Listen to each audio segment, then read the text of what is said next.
सरकारची शाळांसाठीची नवी नियमावली, कर्मचाऱ्यांच्या तपासणीपासून तर अल्कोहोलच्या टेस्टपर्यंत सर्व अनिवार्य।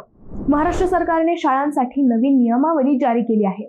शाळांमध्ये सीसीटीव्ही कॅमेरे बसवणे, समुपदेशन सत्राचे आयोजन करणे आणि कर्मचाऱ्यांची तपासणी करणे, स्कूल बस ड्रायव्हरची अल्कोहोल टेस्ट करणे आदींसह अनेक गोष्टी अनिवार्य करण्यात आल्या आहेत। बाल लैंगिक अत्याचार प्रतिबंधक कायद्याची अंमलबजावणी अधिक प्रभावीपणे करण्यासाठी हे पाऊल उचलण्यात आले। गेल्या वर्षी ठाणे जिल्ह्यातील बदलापूर शहरातील एका शाळेत 2 लहान मुलींवर लैंगिक अत्याचार झाला होता। या पार्श्वभूमीवर शाळांमधील सुरक्षा वाढवण्यासाठी हे नवीन नियम बनवण्यात आले आहेत। या नवीन नियमांनुसार आता शाळेकडे सीसीटीव्हीचा 1 महिन्याचा बॅकअप असणं आवश्यक आहे। शाळा प्रशासनाला आता कर्मचाऱ्यांची कसून तपासणी करावी लागणार आहे। स्कूल बसच्या चालकांची नियमितपणे अल्कोहोल टेस्ट अनिवार्य करण्यात आली आहे। त्याचप्रमाणे प्रत्येक स्कूल बसमध्ये 1 महिला कर्मचारी असणे गरजेचे करण्यात आले आहे।